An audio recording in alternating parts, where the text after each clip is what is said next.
महात्मा उपासक डॉक्टर सोहनराज तातेड़ पुनरुत्थान और आत्मविज्ञान के बाद अब ला रहे हैं सनातन सत्य, जैसी दृष्टि वैसी सृष्टि, कुदरत, कुदरती रचना एवं कुदरत के कानून से शाश्वत सुख की प्राप्ति। लॉग इन करें www.drsohanrajtated.com, YouTube channel doctor Sohanraj Tated, play store से डाउनलोड करें mobile app doctor Sohanraj Tated. ओम ह्रीं नमो अरहन्ताणम्, ओम ह्रीं नमो सिद्धाणम्, ओम ह्रीं नमो आयर्याणम्, ओम ह्रीं नमो उवज्जायाणम्, ओम ह्रीं नमो लोये सव साहुणम्, ऐसो पंच नमोकारो सव पावपणासनो, मंगलाणं च सव्वेसिं पडमं हवै मंगलम, पडमं हवै मंगलम। ओम नमो भगवते वासुदेवाय, ओम नमः शिवाय। जय सच्चिदानंद। भाई और बहनों, मातृशक्ति को नमन।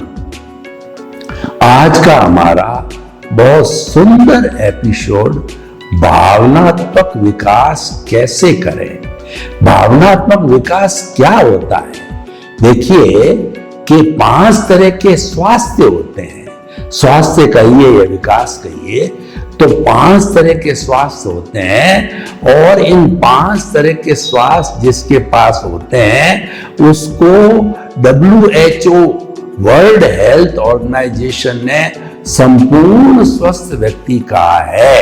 वो ये है फिजिकल हेल्थ यानी कि शारीरिक स्वास्थ्य, मेंटल हेल्थ यानी मानसिक स्वास्थ्य, और भावनात्मक स्वास्थ्य यानी इमोशनल हेल्थ जो आज का विषय है, और आध्यात्मिक स्वास्थ्य यानी स्पिरिचुअल हेल्थ।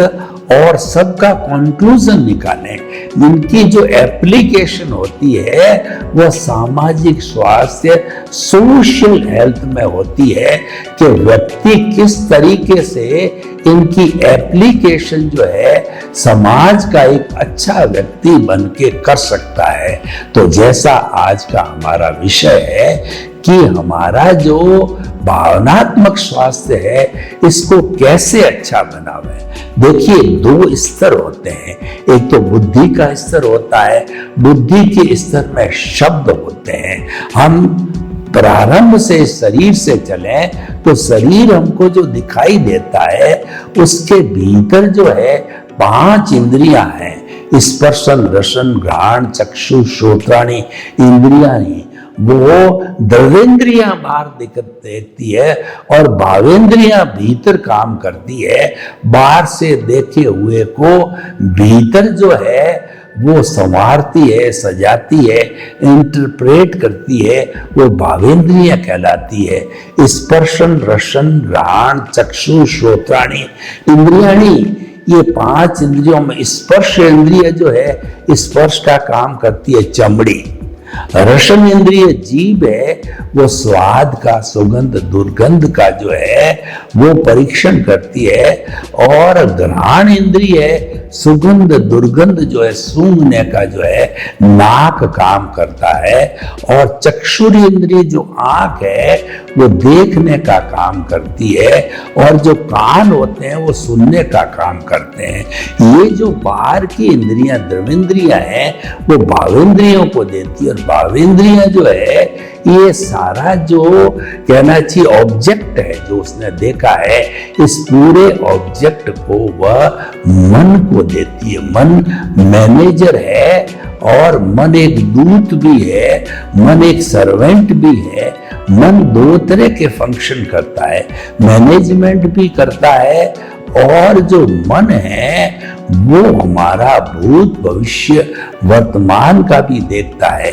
वो इन 5 इंद्रियों से प्राप्त विषयों को जो है बुद्धि को देता है, वर्तमान काल का चिंतन करता है और भूतकाल की स्मृति करता है, भविष्य काल की कल्पना करता है।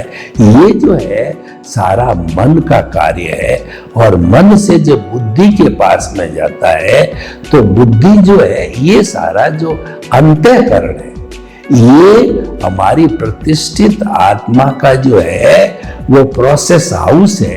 मन, बुद्धि, चित्त और अहंकार, ये जो है हमारा भावनात्मक स्वास्थ्य कहां से होता है, वहां से हम चालू करेंगे कि बुद्धि है उसमें शब्द होते हैं। यानी बुद्धि के लेवल पर जो भी काम करता है विद्वान, वो शब्दों के जगत में होता है। मैं बोल रहा हूं, ये बुद्धि के लेवल पर बोला जाता है। और व्यक्ति जब मेडिटेशन करता है तब वो बुद्धि के परे अतीन्द्रिय ज्ञान में जाता है, वहां शब्द नहीं है। जो ये बुद्धि के लेवल के जो शब्द होते हैं, यही भेद पैदा करता है, जिसको कि हम जो है उसको हम भेद कहते हैं। और जब यही भेद जो है अतीन्द्रिय में चला जाता है, अनिंद्रिय में चला जाता है, यानी ये जो बुद्धि का जो लेवल है वो इंट्यूशनल लेवल कहलाता है। इंट्यूशनल लेवल के अंदर शब्द होते हैं और जो हमारा जो कहना चाहिए इंट्यूशनल के हमारा जो ये इंटेलेक्चुअल लेवल होता है, इंटेलेक्चुअल लेवल के अंदर शब्द समाप्त हो जाते हैं, केवल वाइब्रेशंस होती है। ये वाइब्रेशंस जो है ये हमको सत्य की अनुभूति कराती है। यही हमारा भावनात्मक विकास है। भावनात्मक विकास का अर्थ होता है व्यक्ति मात्र बाहर ही नहीं देखे, वो थोड़ा समय भीतर भी जाए, यानी भीतर और बाहर का सामंजस्य बिठाना जो है ये हमारा इमोशनल क्वोशंट कहलाता है, इमोशनल हेल्थ कहलाती है। और ये सबसे इंपॉर्टेंट हेल्थ होती है आईक्यू। आईक्यू का मतलब होता है इंटेलिजेंट क्वोशंट। इंटेलिजेंट व्यक्ति होता है, बुद्धि के लेवल पर कार्य करता है, शब्दों के लेवल पर काम करता है और हम उसको विद्वान कहते हैं। अच्छी अच्छी बड़ी बड़ी गहरी बातें वह सोचता है, लिखता है, पढ़ता है, बोलता है, बताता है, लेकिन ऐसा व्यक्ति भटक भी जाता है। देखिए आजकल जितने भी डिग्रीधारी बड़े बड़े इंजीनियर, डॉक्टर, चार्टर्ड अकाउंटेंट, जजेस वगैरह जितने भी हैं, तो आप देखो कि वो जो है वो बुद्धि के लेवल पर भेद की दुनिया में काम करते हैं, तभी वो करप्शन करते हैं, वो झूठ बोलते हैं, वो जो है घूसखोरी करते हैं, वो आतंकवादी बनते हैं और भी कई कई जो अपराधी बनते हैं। कई कई बुराइयां उनमें आ जाती है, लेकिन कोई भी वह विद्वान कहलाता है। और कोई भी व्यक्ति जब इंट्यूशनल जगत के अंदर चला जाता है तो वहां उसको सत्य की प्राप्ति होती है। चाहे राम हो, चाहे कृष्ण हो, चाहे महावीर हो, चाहे जो ईसा मसीह हो, चाहे मोहम्मद साहब हो, सभी जो है, और चाहे गुरु नानक हो, सभी इंट्यूशनल जगत में गए, तभी उनको सत्य की प्राप्ति हुई। और उन्होंने सत्य लोगों को बताया कि परहित सरिस धर्म नहीं भाई, यानी प्राणी मात्र का हित चिंतन करो और सामान्य दृष्टि से सभी प्राणी समान हैं, किसी के साथ में बुरा बर्ताव मत करो और सबके साथ में समानता का बर्ताव करो और हरेक के जो है अस्तित्व को स्वीकार करो। सबसे बड़ी बात है कि हम हिंसा क्यों करते हैं, क्योंकि सामने वाले के अस्तित्व को स्वीकार नहीं करते। जैसे पृथ्वी काय, अप काय, तेजस काय, वायु काय, वनस्पति काय और त्रष काय, ये 6 तरह के काय होते हैं। लेकिन जब हम उनके अस्तित्व को स्वीकार नहीं करते कि वो हमारे जैसी आत्मा है, जो हमको कष्ट होता है तो उनको भी कष्ट होता है, ये चीज हम स्वीकार नहीं करते हैं। इसीलिए जो इस धरती माँ को खोदते रहते हैं, पानी को जो है वेस्ट गिराते रहते हैं, अग्नि का दुरुपयोग करते हैं, वायु को चिमनियों की या कार्बन डाइऑक्साइड छोड़ छोड़ करके दूषित कर देते हैं। हमारा ये जो एनवायरनमेंट है उसको पॉल्यूट करते हैं। तो ये सारा इसका अर्थ ये हुआ उनके अस्तित्व को स्वीकार नहीं करना। तो इसीलिए क्या है, इंटेलेक्चुअल और इंट्यूशनल जगत के अंदर जो है ये बड़ा बेसिक डिफरेंस है।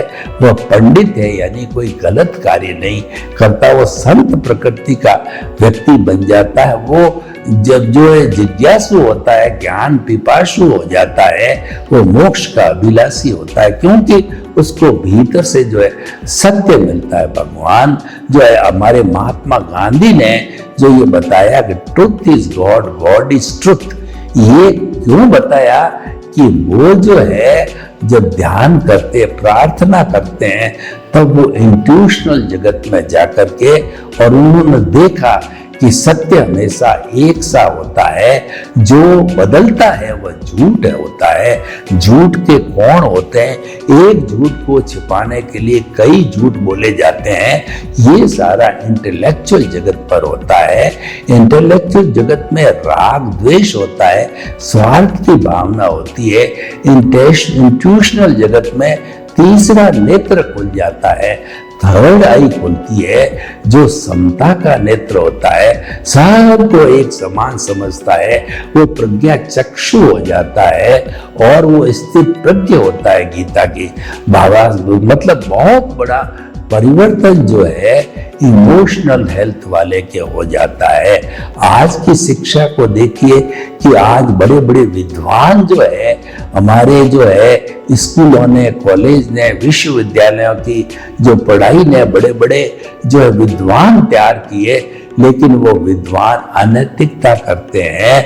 और अगर उन विद्वानों को जो है इमोशनल हेल्थ उनकी ठीक की जाए तो इमोशनल हेल्थ ठीक होने के बाद के अंदर वो लोग पंडित बन सकते हैं, अच्छे इंसान बन जाते हैं, अच्छे समाज का निर्माण करते हैं, वो संत पुरुष होते हैं, वो सज्जन व्यक्ति होते हैं। तो भाई और बहनों, जो हमारा इमोशनल हेल्थ को सुधारने का अर्थ होता है व्यक्ति को सुधारना।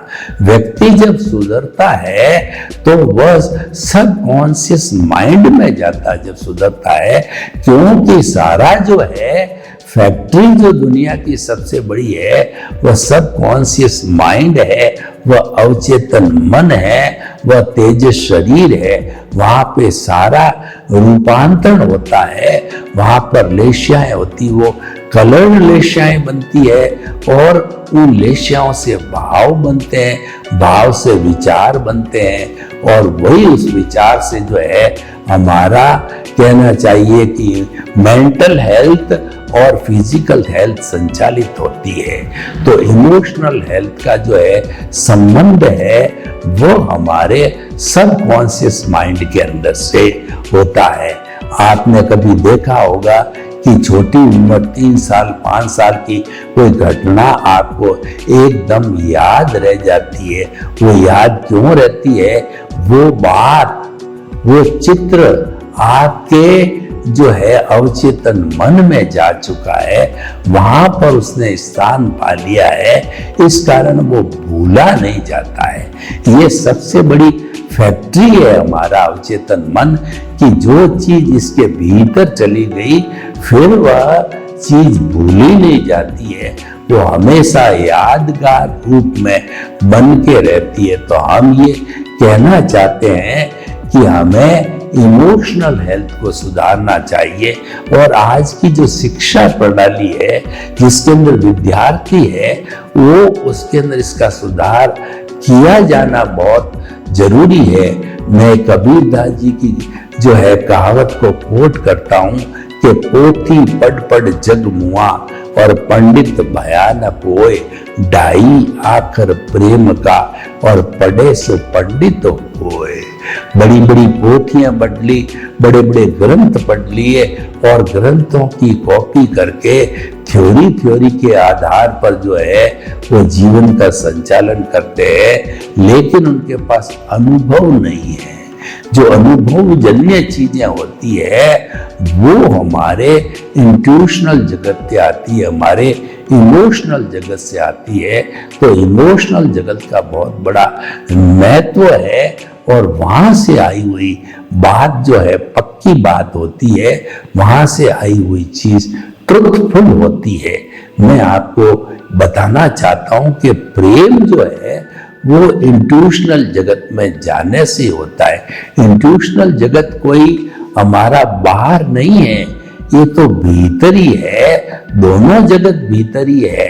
हम बुद्धि के परे मेडिटेशन के अंदर जाते हैं और शब्दों के परे, चाहे आप कुछ सेकंड के लिए ही रहें, लेकिन शब्दों के परे की स्थिति के अंदर जाते हैं तो आपको जो है वहां पर तेजो पद्म शुक्ल लेशाएं मिलती है, जो कि आपकी सकारात्मक सोच बना देती है, आपकी भावना को बहुत ही गति दे देती है।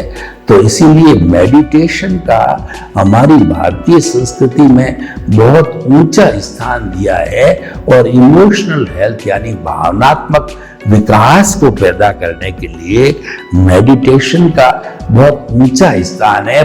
पतंजलि योग को देखें तो धारणा ध्यान समाधि की बात कही गई है। धारणा का अर्थ ये अच्छी अच्छी संस्कार, अच्छी अच्छी बातें, अच्छी अच्छी सोच को जो है एकत्रित करना, और ध्यान का अर्थ होता है किसी भी एक जो है ऑब्जेक्ट के ऊपर जो है कंसंट्रेट करना, वो ध्यान है। और समाधि का अर्थ होता है कि जिस स्थान पे हमने कंसंट्रेशन किया है, चाहे भगवान पे कंसंट्रेट किया है, फिर वहां से ध्यान नहीं हटता है, फिर ध्येय ध्याता और ध्यान एक सा हो जाता है। तो ऐसी स्थिति समाधि की अवस्था आती है और ये अवस्था अति उत्तम अवस्था होती है। और जो हमारे जैन दर्शन की बात करें तो जो है मति ज्ञान, शुद्ध ज्ञान, अवधि ज्ञान, मन प्रज्ञान और केवल ज्ञान है, ये समाधि की अवस्था के अंदर होता है। ये निर्विचारता होती है, थॉटलेसनेस होती है, यानी जो है मन अमन बन जाता है और प्रतिष्ठित आत्मा जो कि सारा पुरुषार्थ करती है, वो पुरुषार्थ जो है संपन्न हो जाता है, केवल दर्शन हो जाता है। तब वो स्थिति जो है वो हमारे इस जो है स्थिति इसकी आती है, यानी कि ये हमारा निर्विचारता की स्थिति होती है और केवल दर्शन की स्थिति हो जाती है। और 48 जो है मिनट तक अगर निर्विचारता के अंदर कोई प्राणी रह जाता है तो निश्चित तौर से केवल दर्शन को प्राप्त कर सकता है। तो ऐसा हमारा जो ये हेल्थ है, हमारी इमोशनल हेल्थ है, उसका महत्व है। तो भाई और बहनों, हमें इसके अंदर जाना चाहिए, इसके लिए प्रयोग करना जरूरी है। मैं आपको इसका एक प्रयोग करके बताता हूं। आंखें कोमलता से बंद, और जो हमारी कमर है वह एंटीना की तरह सीधी रहे, और दोनों हाथ की जो हथेलियां हैं वो ध्यान मुद्रा में रहे, और जिस आसन में आराम से बैठ सकते हैं आप बैठ जाइए। अब हम जो है सबसे पहले कायोत्सर्ग का प्रयोग करते हैं कि पूरे चित्त को पूरे शरीर के अंदर घुमाते हैं। दोनों पांव के अंगूठे, फिर पंजा, एड़ी और पैर और घुटना, सातल, बायां पैर, दायां पैर और कमर का मध्य भाग। और उसके बाद के अंदर आप ऑटो सजेशन दीजिए मध्य के भाग को, पहले पेट का भाग, दोनों हाथें, हाथ और कमर का भाग, और उसके बाद में ऊपर का स्थान, ऊपर के अंदर सिर है, खोपड़ी है और नाक, कान, आंख है, सबको देखिए और अब पूरे शरीर में चित्त को घुमाइए और ये ऑटो सजेशन दीजिए कि मेरा शरीर है वो शिथिल हो जाए। ऑटो सजेशन दीजिए, पूरा शरीर शिथिल हो रहा है, शिथिल हो रहा है और अनुभव कीजिए शिथिल हो जाए, शिथिल हो जाए पूरा शरीर शिथिल। कोई अकड़न नहीं, कोई जकड़न नहीं, कोई तनाव नहीं, कोई स्ट्रेस नहीं, कोई स्ट्रेन नहीं, पूरा शरीर रुई की भांति शिथिल हो गया है। अनुभव करें मेरा शरीर अपने स्थान से 1 फुट ऊपर उठ रहा है, ऊपर उठ रहा है, पूरा शरीर शिथिल हो रहा है।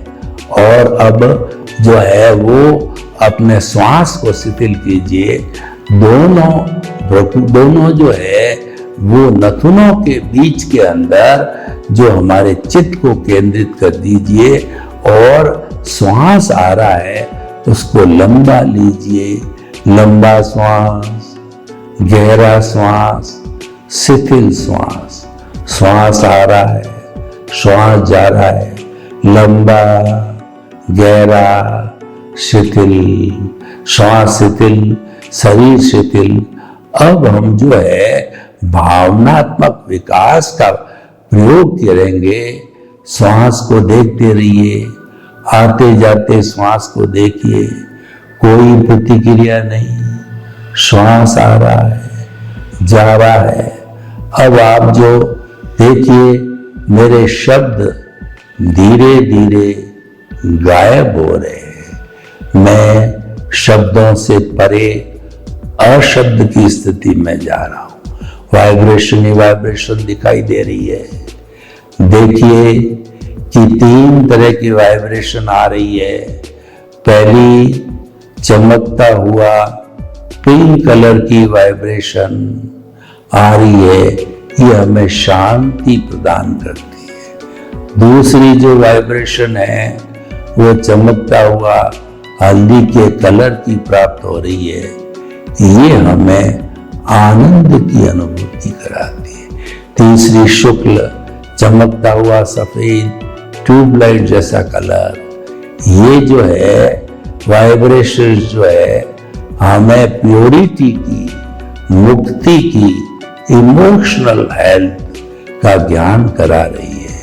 अनुभव कीजिए मेरा इमोशनल हेल्थ, मेरा भावनात्मक विकास हो रहा है। ऑटो सजेशन दीजिए मेरा भावनात्मक विकास बढ़ जाए, चरम सीमा पर हो जाए और अनुभव कीजिए मेरा भावनात्मक विकास बढ़ रहा है, बढ़ रहा है, बढ़ रहा है। मेरा भावनात्मक विकास बढ़ गया है, चरम सीमा पर पहुंच गया है।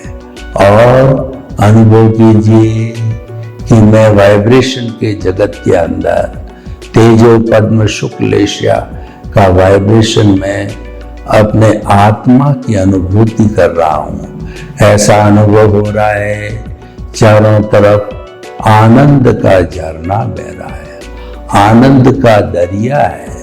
मैं आनंद के दरिए में जो है वो डुबकियां लगा रहा हूं। आनंदी आनंद, आनंदी आनंद, चारों तरफ आनंदी आनंद। मैं आनंद में सरोबार हो रहा हूं। आनंद का सागर लहरा है, आनंद का तालाब लहरा रहा है। आनंदी आनंद, मेरा भावनात्मक विकास सुदृढ़ हो गया है। अब आप धीरे धीरे आंखें खोलिए और अनुभव कीजिए श्वास भारी हो रहा है, शरीर भारी हो रहा है। प्रभु की हाजिरी से प्रयोग हुआ, प्रभु ने हमारे को आशीर्वाद दिया। ये आशीर्वाद हमारी हाथ की हथेलियों पर आया, 3 बार इस आशीर्वाद को लीजिए। भाइयों और बहनों, मातृशक्ति को नमन। ये जो सारा हुआ है, ये भावनात्मक विकास का प्रयोग है। और जो व्यक्ति भावनात्मक विकास का प्रयोग करते हैं, मेडिटेशन करते हैं, ध्यान में जाते हैं, तो निश्चित तौर पे उनके समस्त जो है स्वास्थ्य अच्छे हो जाते हैं। और स्पिरिचुअल हेल्थ भी जो है ध्यान से जुड़ा हुआ है। हमारे ऋषि मुनियों ने जो ध्यान को स्थान दिया गया है, ये बहुत सुंदर तरीके से दिया गया है। तो हमारे प्रारंभिक जो क्लास के स्टूडेंट्स होते हैं, उनको मेडिटेशन कराया जाना चाहिए कि उनके मेडिटेशन करने से उनके बुद्धि का विकास होता है, भावनात्मक विकास होता है। और भावनात्मक विकास का दूसरा प्रभाव क्या है, वो मैं आपको बताना चाहता हूं कि हम जो ये श्वास की परीक्षा करते हैं, आते जाते श्वास को देखते हैं, श्वास को लंबा लेते हैं, तो सामान्य व्यक्ति 1 मिनट के अंदर 16 सांस लेता है। यानी एक्सहेल और इनहेल है, वो एक जो है श्वास बना। तो मस्ती में रहने वाला व्यक्ति 16 सांस लेता है। और हम ज्यों-ज्यों श्वास को लंबा करते हैं, तो ये 16 से लंबा होकर के 14 हो जाता है, 12 हो जाता है, 10 हो जाता है, 8 हो जाता है। तो निश्चित तौर पे ये श्वास की संख्या को घटाया जाता है। तो घटाने से व्यक्ति के जो इमोशंस होते हैं, क्रोध है, अहंकार है, माया है, लोभ है, वो निश्चित तौर पे वो नियंत्रण में आते हैं, वो संभाव की स्थिति के अंदर जाता है। इसीलिए जो है इमोशनल हेल्थ का अच्छा रहना बहुत जरूरी है। इमोशनल हेल्थ वाला व्यक्ति कभी भी क्रोध में नहीं जाएगा, अहंकार में नहीं जाएगा, छल कपट में नहीं जाएगा और लोभ के अंदर नहीं जाएगा। तो भाइयों बहनों, हम आपको ये बताना चाहते हैं कि इमोशनल हेल्थ के बहुत से फायदे हैं। एक अच्छे इंसान को निर्माण करता है। सुधरे व्यक्ति समाज व्यक्ति से राष्ट्र स्वयं सुधरेगा। यही इमोशनल हेल्थ का मुख्य उद्देश्य है। सर्वे भवन्तु सुखिनः, सर्वे सन्तु निरामया। लोग के जीवों को सुख मिले, शांति मिले, आनंद मिले, प्रेम मिले, सौहार्द मिले और हम सभी हिल मिल करके और एक अच्छा जो है संसार बनावे। आपके प्रति मंगल कामना। ओम शांति। महात्मा उपासक डॉक्टर सोहनराज तातेड़ पुनरुत्थान और आत्मविज्ञान के बाद अब ला रहे हैं सनातन सत्य, जैसी दृष्टि वैसी सृष्टि, कुदरत, कुदरती रचना एवं कुदरत के कानून से शाश्वत सुख की प्राप्ति। लॉग इन करें www.drsohanrajtated.com। YouTube channel doctor Sohanraj Tated, play store से डाउनलोड करें mobile app doctor Sohanraj Tated.